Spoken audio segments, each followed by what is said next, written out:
Now, today is a big day for Foreign Affairs Cabinet Secretary Amina Mohamed, who is in the running to become the next chair of the African Union Commission. Ambassador Mohamed has risen through the ranks to become one of the most respected cabinet secretaries in the country. Nabukaba Werunga went to Amalemba in Kakamega County, where Amina Mohamed spent her early life. Along the Kakamega-Shinyalu Road in Amalemba, house number 347 stands out. It is now a famous homestead in this area. Even a small child knows something special about it. The home where Cabinet Secretary Amina Mohamed grew up together with her parents and siblings. The current occupant, Sahala Al-Asur, is a relative of Amina's. So I moved into the house 3 years ago. As a person who's close to the family, it was decided that maybe a member close to the family should take care of the house because of its symbolic value. So initially there were some tenants here, but they moved out, so officially I came in. The neighbors remember Amina Mohamed very well. She is popularly referred to by her middle name, Chiwahir. About half a kilometer from her home is Kakamega Township Primary School. It is here that Amina started her intellectual journey. At that time, the school was called Salvation Army Primary School. A lot has changed since she sat her CPE exams in the 70s, but some of the classes she attended still stand, like 6W. Hesbon Imbai is among those who know Amina so well. She was a class ahead of him at the Township Primary School. Yes, sisi tunamuita Chawair. Lakini hata ukiangalia katika maandishi yake unapata Amina C. Mohamed. Sasa hiyo C ndio Chawair. Amina alikuwa ni mwanafunzi wa wale watatu wa kwanza. Hasa hata katika mtihani wa CPE alikuwa watatu. Cabinet Secretary Amina Mohamed is the only candidate from the East African region for the African Union Commission chairperson position. If she gets that position, she becomes the first from this same region to hold such a position that will elevate her from having a top position in this country to having a top position in this region. For many pupils in this school whose idea of the world is just a map on the wall, she remains a very big inspiration. Tunamtumia kama kigezo kuonyesha watoto wasichana kwamba ukisoma utafaulu. Everything has to be associated with Amina. School has to be associated with Amina. Hard work has to be associated with Amina. Success has to be associated with Amina. Everything. She's a real inspiration to the people around here. And we are really proud. Sisi kama jamii ya watu wa Kakamega tunamtakia kila laheri katika uchaguzi huo. Namkabo Werunga, NTV, Kakamega. Once more, allow me to introduce our panelists who are already here in the studio. We have with us Dr Shem Ochuodho, who is a global leader of Kenya Diaspora Alliance. Also, we have with us Honorable Dan Maanzo, who is a member of parliament from Makueni. And also, we have Farah Maalim, who is the former Deputy Speaker of the National Assembly, also the Deputy Leader of the Wiper Party. Good morning, gentlemen. Good morning, Debarl. Thank you for joining us.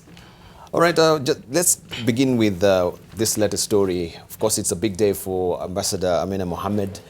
We have so far 51 countries out of 53 who they are rooting for Amina. Only, I think, 2 countries have not yet, shown that they are going to actually vote for Amina, or, yeah, if it may swing her way. What do you pretend, or what actually do you focus that will happen today? Debarl, it's hard to tell. We wish Ambassador Amina well. But before that, allow me to deliver our condolences of the Kenya Diaspora Alliance to our fallen heroes. Yes.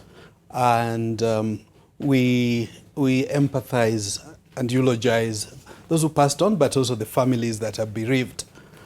Obviously, I'm hoping we'll have a little while to talk about that issue. Of course, we will. But in terms of what we expect from Addis Ababa, we think Ambassador Amina will win. I think it's good for the country, it's good for Africa. It may also be, in some respect, good for the diaspora. I think that's what I would say for now. Why is that? Because diaspora affairs Ministry of Foreign Affairs has got 16 functions. Yes. Unfortunately, for now, diaspora is the last one, the 16th one. So we haven't really been, many diaspora would say they haven't been handled too well. So, of course, in her tenure as the Cabinet Secretary, Ministry of Foreign Affairs, also we can applaud her. We're coming up or reconfiguring the foreign policy. Was it diaspora friendly, the foreign policy that was just unveiled, I think, 3 years ago? Yes, I think the foreign policy is diaspora friendly because it's got 4 pillars. There is the diaspora diplomacy as one of the 4 pillars. But I think policy is policy. Implementation has been another issue. It's a different kettle of fish. That's right. All right, let's hear from Dan Maanzo. Good morning. I want to really wish her well. You know, Amina Mohamed has come a long way. And she's, remember one time she was, you know, in the Ministry of Legal Affairs with the late Senator Mutula Kilonzo. She was a permanent secretary. And also she has a long diplomatic career. So as a lawyer and, you know, as part of a member of my profession, I really want to wish her well, and I believe she's got what it takes. So if those lobby now should be concentrating on the few countries not supporting us, so that she could be the first person from Eastern African region to lead the African nations. All right, let's hear from Farah Maalim. Good morning. Yeah, I also want to join my colleagues in sending condolences to the families of our fallen heroes. It's a very direct thing. One of my relatives was involved. Unfortunately he survived, but it was tough when he was, you know, literally everybody we were holding our breath, and I can understand the feelings of all the families who are affected in this. And I think it's time the government, the country, and the government began thinking aloud about this. Coming back to the issue of Amina Mohamed. Yes. Amina, as Shem and Maanzo put it, is in a unique class of her own. In the Ministry of Justice and Constitutional Affairs, she distinguished herself along with our late brother, Kalonzo Jr., Senior. Yes. Kalonzo Senior, who was also, you know, left behind a void, difficult to fill. And for the stint she's been the Minister of Foreign Affairs for a long time. You know, she was in every mission that was critical to us here in the Ministry of Foreign Affairs, and was literally moved around to the so-called trouble spots. I mean, in Geneva on the negotiations of UNCTAD, and which she chaired for a long time, she distinguished herself. In the United Nations mission in New York in the early 2000 and 1999, 98, she distinguished herself as a Minister for Foreign Affairs. You can see the number of visits we've had now from international dignitaries and the number of conferences that were held. Yes.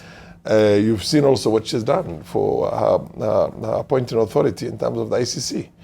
I mean, she's, and let's hope now she can cascade this and scale it up to the regional and continental level. So I see a lot of good tidings for the continent if she gets elected today. All right, many pundits are saying, you know, the fact that she is actually being proffered for this particular position, especially from the executive, is sort of a payback for the executive, you know, for her effort in trying to push, you know, the envelope for the case against the ICC.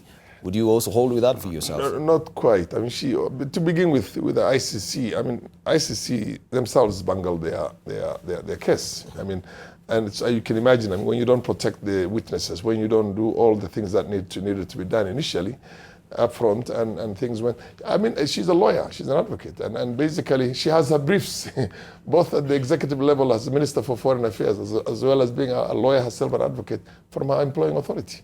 So clearly it would be expected that loyalty will be there.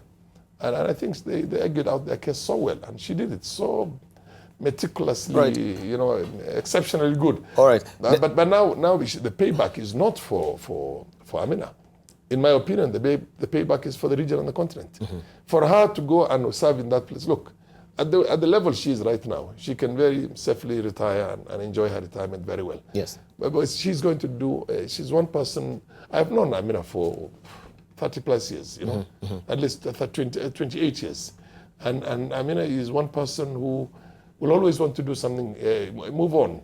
You know, she does one thing, she wants to do something better and better. So I think the challenge she has right now, which is a continental challenge itself, and a global in a sense, is what really is going to be good for both her own self-actualization and also for the continent to gain from the areas that we never gained. Remember, she was in UNCTAD. She was in the United Nations, the trade body in Geneva. Yes. And chaired a number of those for many years. So she knows how Africa has had a raw deal in trade. That's why she talks about business. Okay. And growth for that matter. Let's say from Shem. First of all, all right, I don't have really my facts right, but you can also help me here. She's going to become the second woman to actually chair the AU, right? I think so, correct. Yeah, sure. After Zuma. So what do you think, first of all, if you try and rate Zuma and her performance with the AU, where will you put her? I think Dr. Zuma did a fantastic job, particularly with the Vision 2063. Yes. Let me say, not just Dr. Zuma alone. Let's not forget we had Excellency Erastus Mwencha as the deputy to Dr. Zuma. The duo did a fantastic job, and we are hoping that the new administration will continue doing that. Let me also add that post-Amina Foreign Affairs, we hope we'll get a diaspora-friendly Foreign Affairs Cabinet Secretary. And that maybe even better that Jubilee will consider creating a diaspora affairs ministry, because the diaspora deserve that. Once in a while, when I've said that, some people have laughed it off. But then we know but other it's true. countries... Looking at the tiny, colossal amount of remittances that really comes from the diaspora, is really driving the economy. Correct. Yeah, so it is a sector that actually should be yes. looked keenly, and structures also well laid out to facilitate the remittances. Actually, Debarl, other countries already doing it. Nigeria's got two ministries, Foreign Affairs and Diaspora Affairs. India's got two, Foreign Affairs and Ministry of Overseas Indian Affairs. Georgia and a number of other countries that can be counted. Yes. So we are hoping we'll go that way. Fantastic. In terms of, we had the Cabinet Secretary who chairs the Cabinet Secretary's delegation, that is CS Matiang'i, saying that this was a sort of a low-budget shuttle diplomacy that it was coming from the government, which really flies in the face of what we saw maybe from the dailies as well, that there was a tidy sum of money that was really engaged on this particular shuttle diplomacy. Do you think, first of all, this was purely, purely Amina's, prerogative and should not be an issue over taxpayers' money? I think, first and foremost, this is for Kenya. And, Kenya able to chair the AU is a big benefit in many ways, We are looking at tourists coming to Kenya. We are looking at marketing Kenya. So I'll be pleased that even if Kenya spends some money on that, on the campaigns, that's normal. It's for Kenya. So we really think it's a good investment so far. And I don't think it's been... it's gone beyond. I've had an experience working with her, and one time there was an incident in Seychelles, and I like the way she handled it. And even when I got to Seychelles, there was good word from the Minister of Foreign Affairs on how she deals with the rest of the world and many other foreign. So that personal relationship between her and other foreign affairs ministers helps Kenya and helps Kenyans who live in diaspora. It is true what the good panelists say. Kenya now is in a global village. Yes. And a lot of Kenyans living in diaspora are really, helping the economy at home. We're still short on tourists. We have not explored, countries like Russia, which are very cold, and we look forward to them coming here. So that building on confidence, locally and internationally, is very good. All right, of course, we have good news as well. We know that Kenyan troops also will head back to Sudan, South Sudan, that is, because, of course, we had President Uhuru Kenyatta holding court with the UN General Secretary, that is Guterres, and they said the Kenyan troops will go back. Because we were on a horn of a dilemma, as it were, because, yes, if we have AU chair, if it happens that she will sail to and she becomes the AU chair, Amina Mohamed, and then we don't have our troops in South Sudan, how will that be? Yeah. This is Debarl. Sometimes when you have the fortune of having one of your own being one of the best in the world, the only thing you can do is to appreciate it. Yes. and rally behind that person. Guterres, who is now the the Secretary General of the United Nations, was a former UN High Commissioner for Refugees. Yes. And he worked from Geneva for many years. And Amina was in Geneva.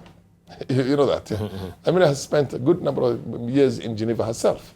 So there is a personal one-to-one, you know, knowledge of one another. So you can rest assured, even this, after we threw up tantrums and behaved in the most undiplomatic manner at the highest level of our administration, there had to be some damage control. And much as I haven't had the details of how that was achieved, but I can see how she must have gone on another, you know, shuttle diplomacy to make sure that relationship with the UN is repaired itself. You can rest assured she's responsible for all that. So it doesn't matter how much money was spent in campaigning for somebody. The payback will be in billions of dollars and in trillions of dollars for the continent itself. So I'm happy that we have our relationship back with the UN, because that was a mistake in the first place. If you're told to change a commander, you don't go out there and, you know, we're sending a very bad message. Just change the commander and get another commander there. Even if you're convinced that thoroughly that commander is not guilty. But be you know, alive to the fact that you don't hold the monopoly of opinions on those things. But I can tell you, yes, our relationship with the UN now is back on the right footing. Yes. And I can credit that with her, undoubtedly. And many things, let me be honest with you. And for the continent, this is going to be a godsend, I can assure you. Just watch how it's going to be. And she's unassuming. I mean, there's certain humility and simplicity about her when you get to know her that makes her able to relate to the person out in the streets and relate also to the heads of states of the most powerful countries in the world. And she speaks Russian also. I don't know if you know that. She does. She speaks Russian, yes. And Luya as well. Oh, Fluent Luya. That's her first language. Coming from Amalemba. That's her first language, by the way. Somali comes a distant, I think, third or fourth. All right, good to know. But the fact that also she really, if she's going to Ghana this particular seat, hot on the plate would be the issue of, you know, Africa and the US relations, because as it is right now, we can see South Sudan, they're really, not really South Sudan, but Sudan, they're really smarting out of the visa ban from Donald Trump with executive orders that now is really trying to put out as he promised during the campaigns. Do you think she will have an Herculean task in trying to make sure that this relationship between Africa and the US is maintained? Debarl, before I comment, allow me just to compliment the minority party. Yes. I think the first time I'm hearing them praise Lord what the government side is doing. And I'm surprised to hear that despite whatever we've spent on campaigning for Ambassador Amina, yes, there will be good returns. The same side have been complaining when the president and the deputy go out of the country. Yes. Do they care to find out how much we get back in turn? But anyway, I'm surprised with the light. I'm happy to hear that the light touch. But talking about Russia, I think the Kenyan students in Russia would never forgive me if I don't mention that they've had issues. They've been complaining. They've been suffering. Yes. Because we kind of forgot supporting them. We've been promising we'll be supporting them, but that hasn't come. And I know they've done everything they have, not only Kenyan students in Russia, but India and Cuba as well. My plea to Foreign Affairs and Ministry of Education is to address the issues. But having said that, we are living in a new dispensation with a new leadership administration in the US.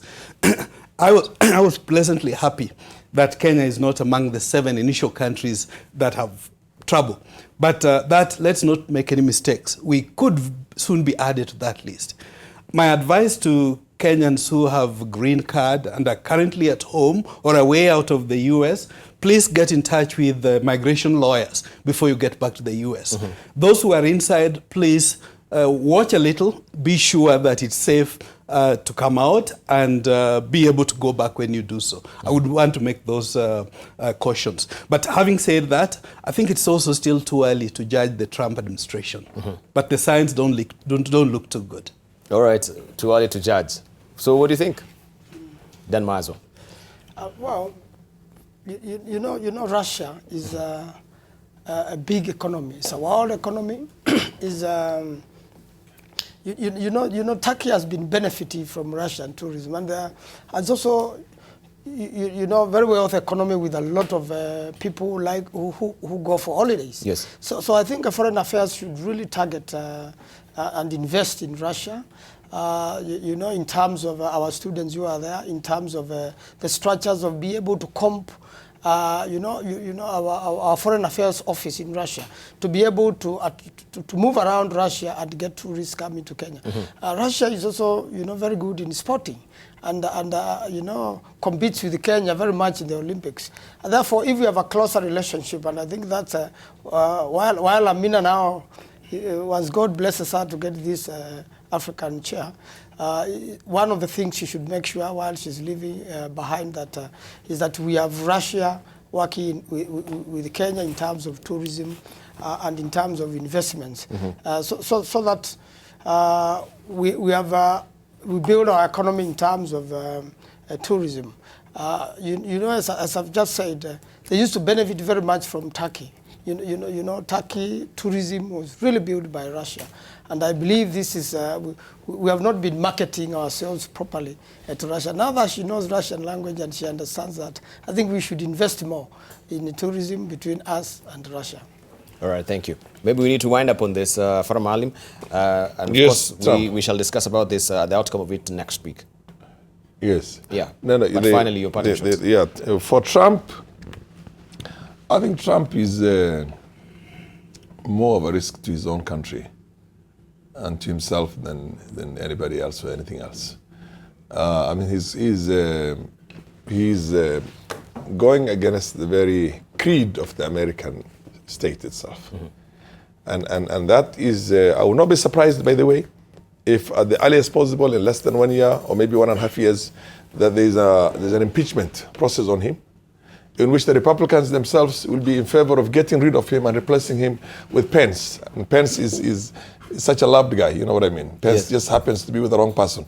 But they always as a deputy for the wrong person. But it's too early to judge, as Dr Shem Ochuodho is saying. You can always, in politics, it's not easy to seriously forecast. You can't run a state machinery in that kind of an ad hoc, impulsive manner, in which you behave in exactly the same way you're behaving when you're campaigning. So the so-called white middle-class Americans might have felt threatened by the scarecrows that he did himself initially, and in the process having voted for him in the numbers they did. Yes. But I think now they're reflecting back, okay, and beginning to see, gosh, we didn't think it will go that far, and that's going to be a problem. That's going to be a problem. Thank you. I just read some of it. The courts, by the way, are going to keep on shooting him down all the time. Okay. Like right now, he's given an executive order, but it's been countermanded by the courts. All right. Thank you. Thank you.